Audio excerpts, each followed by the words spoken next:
Presents moms kitchen కి స్వాగతం. నమస్తే రమ్ గారు. నమస్తే జయ. రమ్ గారు, మనం ముందే అనుకున్నాము ఈరోజు ఉల్లిపాయ పకోడీ.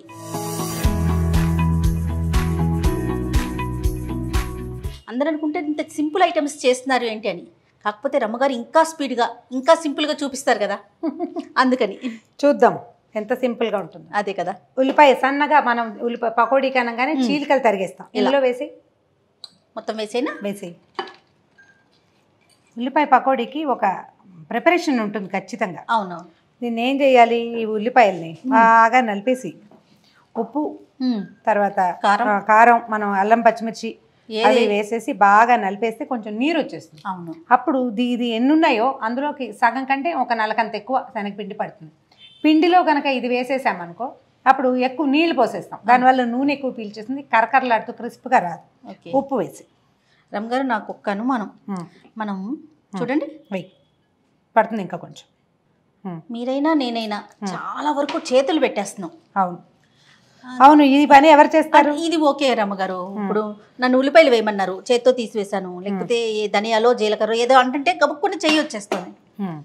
చూసేవాళ్ళు ఇది ఏంటి వీళ్ళు హైజీన్గా ఉండట్లేదు, చేతులు వాడేస్తున్నారు అని అనుకుంటారా? అంటే ఇప్పుడు చేతులు వాడి పెట్టి నువ్వేమైనా ప్రేక్షకులకి తినిపిస్తున్నావా? తినిపించే కదా. అవును అవును, చేతులు వాడకుండా ఎవరు ఏం పని చేస్తారో కనుక్కో ఒకసారి. వంటింట్లో ఎవ్వరం ఏమీ చేయలేరు కదా. చేయలేరు, చెయ్యరు.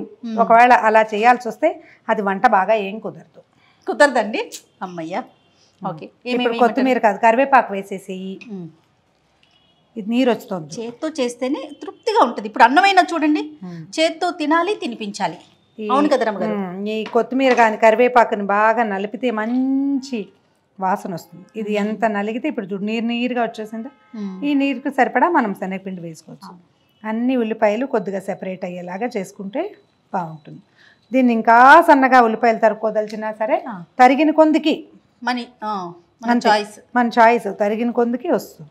ఇప్పుడు ఏం చేస్తామంటే అల్లం పచ్చిమిర్చి ముద్దుంది, అది కాస్త వేసేసి, ఒకవేళ మీకు పచ్చిమిరపకాయలు పడకపోతే చూడండి వీటిని చివరికి వేసుకోండి, వేసి అది పట్టేస్తుంది. ఇది ఎంతకి ఎంత అనేది చాలా మంది ఆలోచన. ఇది ఇప్పుడు ఎలా తెలుస్తుంది మనకి? ఉల్లిపాయలని మనం శనగపిండిని కొలత చెప్పుకోవచ్చు. ఒక అరకిలో ఉల్లిపాయలు అనుకోండి, పావు కిలో ఇంచుమించుగా పిండి పడుతుంది, అంతే లెక్క. ఉప్పు కారాలు మన చాయిస్, మన అలవాటుని బట్టి. ఓకే, ఇప్పుడు ఏం చేస్తామంటే చూడు చాలా తడి వచ్చేసింది ఆల్రెడీ. కొంచెం ఏం చేద్దామంటే ఒక కప్పు శనగపిండి వేస్తే కనుక హాఫ్ కప్ కంటే తక్కువ బియ్యపిండి వేసుకోవాలి. ఇప్పుడు ఇందులో ఎంత పడుతుందో చూద్దాం. ఓకే, పిల్లల్ని కూడా చేత్తో తీసుకొని తినాలి అని చెప్పి మనం ఒక టాపిక్ కూడా మాట్లాడాం కదండి. అవును, వేసి పిండి వేయి, ముందు సగం వేయి చూద్దాం. ఆగు, ఇప్పుడు కొద్దిగా అంత బియ్య పిండివి.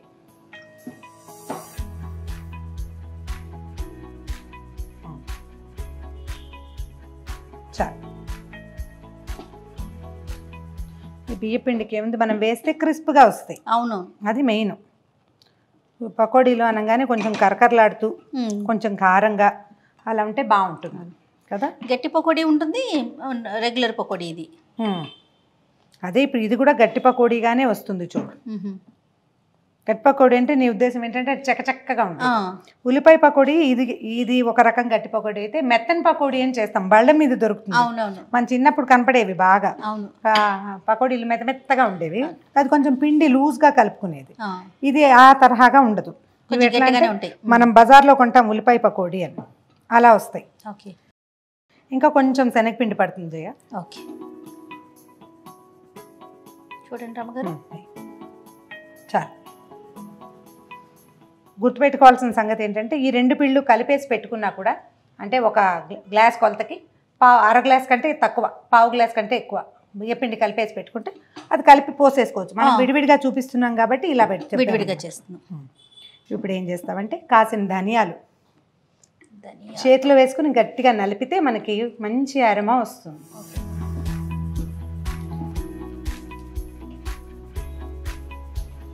వెయ్యి. కొద్దిగా రంగు రావడానికి ఒక హాఫ్ టీ స్పూను కారం వేసుకుందాం ఇందులో.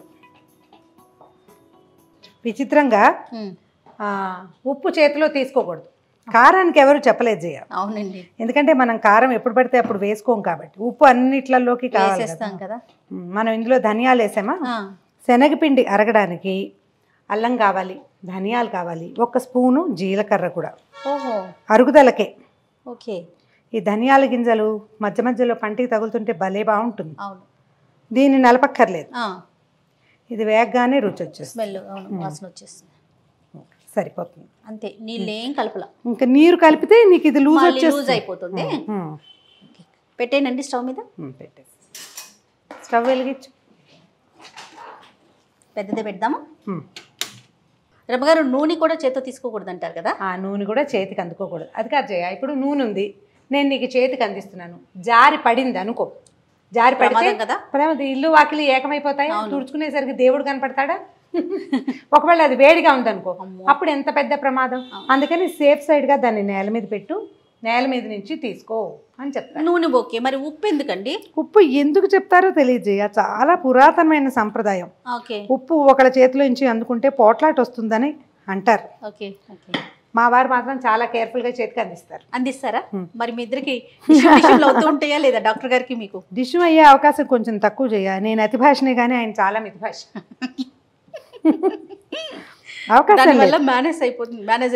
మేబీ అలాగే మేనేజ్ అవుతుందేమో అనుకుంటా. ఆయన చాలా సింపుల్గా చేతికి అందిస్తారు, ఏమి అవదంటారు, తెలీదు. డాక్టర్ గారు కదా. మేబీ మనం జనరల్గా ఏం చేస్తాం, జీలకర్ర నోట్లో వేసుకుంటాం. సాధారణంగా జీలకర్ర ఎందుకు వాడతారంటే పైత్య ప్రకోపం తగ్గుతుంది. జీలకర్ర తీసుకుంటే అలర్జీస్ తగ్గుతాయి, ఒంట్లో పైత్యం వస్తుంది కదా, అది తగ్గుతుంది. అయితే ధనియాలకి అలాంటి గుణం కంటే బాడీని కూల్ చేసే లక్షణం ఉంది, చల్లబరుస్తుంది. తర్వాత ఏమో ఒళ్ళు రానివ్వదు, ఫ్యాట్ని కరిగిస్తుంది. కానీ అదే పనిగా తినడం అంత మంచిది కాదు. ఎప్పుడైనా కాస్త నోట్లో వేసుకోండి. నేను కూడా తింటాను గారు, అదే జీలకర్ర వేసుకోండి, కానీ ధనియాలు మాత్రం కనిపిస్తే నోట్లో వేసేస్తూ ఉంటాను. మంచిదే. చూడు, దీన్ని ఇలాంటి పదార్థాలు చేసేటప్పుడు తప్పకుండా ఉప్పు సరిపోయిందో లేదో చూసుకోవాలి. టేస్ట్ చూడు, ఉప్పు కారం పడతాయా, ఇంకా కాస్త టేస్ట్కి చాలా పెద్ద ముద్ద పెట్టారండి. వేసి ఏం కాదు, ఉప్పు పడుతుంది. కారం వద్దు రమ్మగారు. వద్దా? ఓకే, ఒక చిటికెడు వేసుకోండి. ఇలాంటివి చేసేటప్పుడు గెస్ట్లు వచ్చినప్పుడు జాగ్రత్తగా ఉప్పు సరి చూసుకోండి. ఎప్పుడు కూడా ఒక వాయి అయ్యాక కూడా చూసుకోవచ్చు. అవును, చాలు. అల్లమును పచ్చిమిరపకాయ వేసారు కదా, ఆ ఘాటు అనిపిస్తుంది, మంచి ఘాటు బాగుంటుంది. అలా ఉంటే అల్లం పడేసరికల్లా శనగపిండి వల్ల వచ్చే రాబోయే డిజార్డర్లు, శనగపిండి అరుగుదలకు రావు కదా.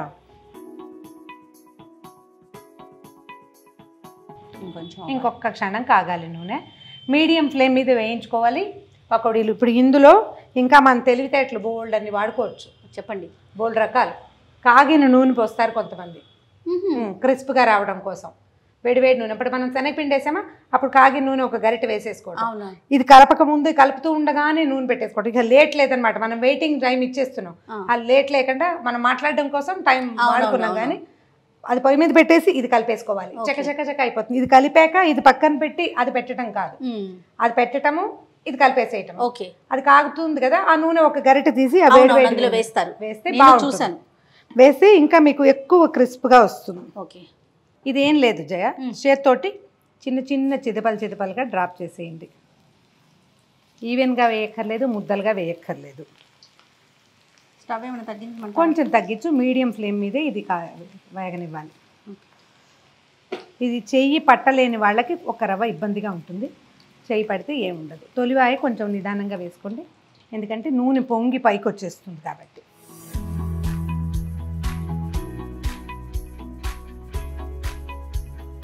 తీసేనా రమ్మగారు? ప్లేట్ దగ్గరికి పెట్టుకోదయా. ఓ టిష్యూ పేపర్ వేసి దాని మీదకి తీసుకుంటే కొంచెం సరిపోతుంది. ఓకే, చిన్న ముక్కలు ఉన్నాయి, చిదపలు మాడిపోతాయి, అవి కూడా తీసేసి. ఓకే,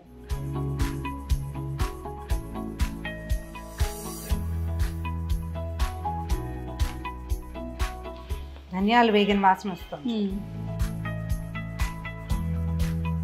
మంచి గోల్డెన్ బ్రౌన్ కలర్ వచ్చాక ఒక రవ్వ అటు ఇటుగా కొంచెం వేపు ముదురుతుండగా తీసేసేయాలి. అవును, ముందే మనం వేయగానే గరిటె పెట్టద్దు. కొంచెం సెటిల్ అయ్యాక అది కొంచెం పైకి వస్తుంది. ముందు నూనె పొంగింది, ఇప్పుడు నూనె కిందకి సెటిల్ అయ్యాక అప్పుడు మనం ఒకసారి తిరగేసుకోవచ్చు. చాలా వీటికి పర్ఫెక్ట్ కొలతలు అలాంటివి ఏమీ ఉండవు. అవును, చేస్తూ ఉంటే అలవాటు అవుతుంది. చాలా పదార్థాలు అంతే. ఇందులో ఉన్న పర్ఫెక్ట్ కొలత ఏంటంటే మనం ఉల్లిపాయలని నీరు వచ్చేదాకా నలపటము, తర్వాత దానికి సరిపడంత పిండి కలుపుకోవటమే. ఒకసారికి మనకి కొత్త కొత్త ఐడియాలు వస్తాయి, ఏం యాడ్ చేయొచ్చో తెలుస్తుంది. చేస్తూ ఉంటే వస్తుంది. చేస్తూ ఉండాలి, చూస్తూ ఉండాలి రమ్మగారు. ఇంట్లో ఇప్పుడు అమ్మ వాళ్ళు అత్తయ్య ఎవరైనా చేసినప్పుడు చూడాలి, చూస్తూ ఉంటేనే కొంచెం ప్రాక్టికల్ గానే తెలుస్తాయి ఇవన్నీ. ఈసారి ఏదైనా వేపు ఎక్కువైంది ఒకసారి, అవును, రెండోసారి వేపు సరిపడా తీసుకుంటాము. ఉప్పు ఎక్కువ తక్కువ చేస్తూ ఉంటే ఆటోమేటిక్గా తెలుస్తుంది. ఈ పదార్థాలకు మనకు విసులుబాటు ఏంటంటే పిండి నోట్లో వేసుకుని చూసుకోవచ్చు కదా, చూసుకుని టేస్ట్ సెట్ చేసుకుని ముందుకు తీసుకెళ్ళిపోవటమే అంతే. అంటే నేను ఈ పెద్దగా కొలతలు వాటి మీద పెద్దగా నాకు నమ్మకం ఉండదు. చేయాలి డైరెక్ట్గా వేసేస్తారేమో, కొంచెం చూసుకుని చేసుకుంటుమే అంతే. పిల్లలు హాయిగా తినాలి, ఇంట్లో ఉన్న మగవాళ్ళు హాయిగా తినాలి, పెద్దవాళ్ళు సంతోషంగా ఉండాలి. మనం ముందు మనకి ఒక సెల్ఫ్ సాటిస్ఫాక్షన్, బాగా చేసాం వెరీ గుడ్ అని అనిపించాలి మనకి మనమే. దానికి ట్రై చేస్తూ ఉంటే వస్తుంది. ఈ పనులు కూడా మగవాళ్ళకి నేర్పించవచ్చు. జయ మనం వేస్తాము, పకోడీలు తీస్తారు, ఈజీగా ఉంటుంది కదా. లేకపోతే వాళ్ళతో వేయించండి, లేకపోతే పకోడీలకు డబ్బులు ఇవ్వాల్సి వస్తుంది. జయ అవునండి, తీసేనా రమ్మగారు? ఇంకొక కొంచెం సిమ్లో పెట్టాం కదా కొంచెం. రమ్మగారు, పిల్లలు ఇలా మీరు ఇంట్లో చేస్తారు కదా, ఇష్టంగా తింటారా? కొంచెం పెద్ద పిల్లలు అయ్యారు కదా, ఏమన్నా వంకలు అలాంటివి వస్తూ ఉన్నాయా? మా పిల్లలకి వంకలు చాలా తక్కువ చేయాలి. కాస్త వంకలు తండ్రి గారికి ఉంటాయి కానీ పిల్లలకి లేవా? ఆయనకి వంట వచ్చిన మగవాళ్ళతో ఒక చిన్న ఇబ్బంది ఉంటుంది. చాలా ఇబ్బంది అండి. పిల్లలకి ఏం బాగానే ఉందిగా అంటారు వాళ్ళు. సాసులు అవి వేసుకుని తినేస్తారు, తింటారు, తీసేసేయచ్చు. ఇంకా ఇంకొక క్షణం అయ్యాక మళ్ళీ ఇవి రంగు పెరుగుతాయి. మనం తీసినప్పటికీ అప్పటికి కలర్ పెరిగినాయి. చూడు నీ పక్కన ఉన్నవి, చూడు ఎంత బాగుంది రంగు, సూపర్. నూనె ఇక్కడే విడుదల చేసేలాగా ప్లాన్ చేసుకోవాలి. కాలీఫ్లవర్ క్యాబేజీ పకోడీలు కూడా బాగా కుదురుతాయి, అవి కూడా చేసుకోవచ్చు. ఓకే, పకోడీలు చేసేటప్పుడే తినేసేయాలి జయ. అవును రమ్మగారు, వేడివేడిగా మనం స్టవ్ దగ్గర నిలబడి తింటా నేర్చుకోండి. ఏం చేయాలంటే ఇప్పుడు దేవుడికి పెట్టే పదార్థాలు కాకుండా ఇలాంటివి స్నాక్స్, దోశలు అవి అలా పొయ్యి దగ్గర నుంచి ఎంగిల్ చేయకుండా తింటా నేర్చుకోవాలి. ఇప్పుడు ఇలా నోటికి అంటించకూడదు. ఇప్పుడు పకోడీ టకీ మన నోట్లో వేసుకోవాలన్నమాట. మరి ఒక సిద్ధాంతం చెప్తాను. తిరుపతిలో చదువుకున్నాను కదా నేను. అవును, మాకు క్లాస్మేట్ కాదు అమ్మాయి మాధవి అని, కొంచెం పాప బాగా ఫ్రెండ్, నాతో పాటు ఉండేది. తను అప్పుడు ఎంఏ చేసేది, నేను బిఎడ్ చేసేదాన్ని, ఆచార్య అంటారు దాన్ని. అయితే చక్కగా జామకాయలు అవి ఇవి చక్కగా తెచ్చుకుని కాలేజీలో తింటుండేవాడు. వాళ్ళ క్లాస్లో ఒక ఆయన చేరారు. అయితే ఈ అమ్మాయి ఏం చేసేది, పిల్లకి జామకాయలు అవి తింటే అక్క మొత్తం తింటాను కానీ ఆ మొత్తం జామకాయ కొరుక్కుని తినేదనమాట. వాళ్ళ క్లాస్లో ఒక ఆయన చేరారు, కొంచెం పెద్దవారు అనమాట. అది ఏమంటే అలా కోతిపిల్లలాగా కొరుక్కుని తినకూడదంటే, జామకాయ కొరుక్కుని తినకూడదు, అట్లా పనికిరాదు, ముక్కలు కట్ చేసుకుని తినమంటే కట్ చేసుకుని తింటే మజా రాదు. మామిడికాయలు, జామకాయలు, యాపిల్స్ అట్లాగే కొరుక్కుని తినాలని ఉంటుంది చాలా మందికి. ఈ మా ఇంట్లో కూడా అలా తినకూడదు, చేయాలి కట్ చేసుకోవాలి. అండ్ ముక్క ఎంగిల్ చేయకూడదు, నోట్లో అలా వేసుకోవాలి. ప్రసాదం కూడా ఇలా నోరు పట్టించి తినకూడదు అనమాట, ఎగరేసుకోవాలి. అది అలవాటైతే తమిళియన్స్ చూడు కాఫీని ఎత్తిపోసుకుంటాం. అవును, అట్లా కనుక అలవాటైతే అప్పుడు మనం స్టవ్ దగ్గర నిలబడి పనిచేస్తూ చకచక కాసిన బజ్జీలు అవి ఇవి నోట్లో వేసుకోగలుగుతాం. లేదనుకోండి అందరికి పెట్టాక తినాలనిపించదు. స్టవ్ దగ్గర ఇంత నూనె దగ్గర నుంచున్న వాళ్ళకి తినబుద్ధి కాదు, చూసి చూసి తినాలని అనిపించింది. స్టవ్ ఆఫ్ చేసి ఆపేసాం. ఉల్లిపాయ పకోడీ మీద గార్నిషింగ్కి కరివేపాకు, చివరికి మనం స్టవ్ ఆపేసాక కొంచెం కరివేపాకు నూనెలో వేస్తే చిట్పట్లాడుతుంది. ఆ ఆకు తీసి కనుక దాని మీద పెడితే తినడానికి కూడా బాగుంటుంది, చూడడానికి అందంగా ఉంటుంది. ఇది కూడా క్రిస్పీగా ఉంటుంది, క్రిస్పీగా ఉంటుంది. మనం అందులో కూడా కరివేపాకు వేసాం, పైన వేసిన కరివేపాకు కూడా తినడానికి బాగుంటుంది. ప్లేట్లో సర్వ్ చేసేటప్పుడు కాసిన ఆకులు వేసేస్తే ఎక్సలెంట్గా ఉంటుంది. మీ ఉల్లిపాయ పకోడీ రెడీ. టేస్ట్ చూడండి రమ్మగారు. వాళ్ళు నేనే చూడనా అంతే. ఓకే, పిండి నాకు చూపించారు కదా. ఓకే, చాలా క్రిస్ప్గా వచ్చినాయి. ఇలాగే చేసుకోండి. ఇందులో నూనె పోయాల్సిన పని కూడా లేదు.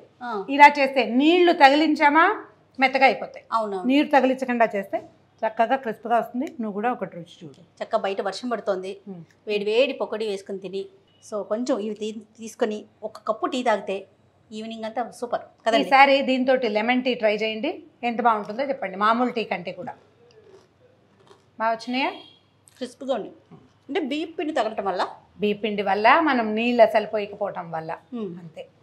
చాలా బాగుందండి. బా వెరీ గుడ్. టేస్ట్ అదిరిపోతుంది. థ్యాంక్ యూ రమ్మ గారు. థ్యాంక్ యూ జయ.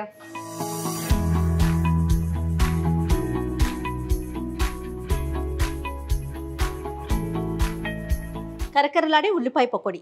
మర్చిపోకుండా కరివేపాకుని వేయించి స్టవ్ ఆఫ్ చేసేసినాక వేయించి ఇట్లా వేసుకోండి.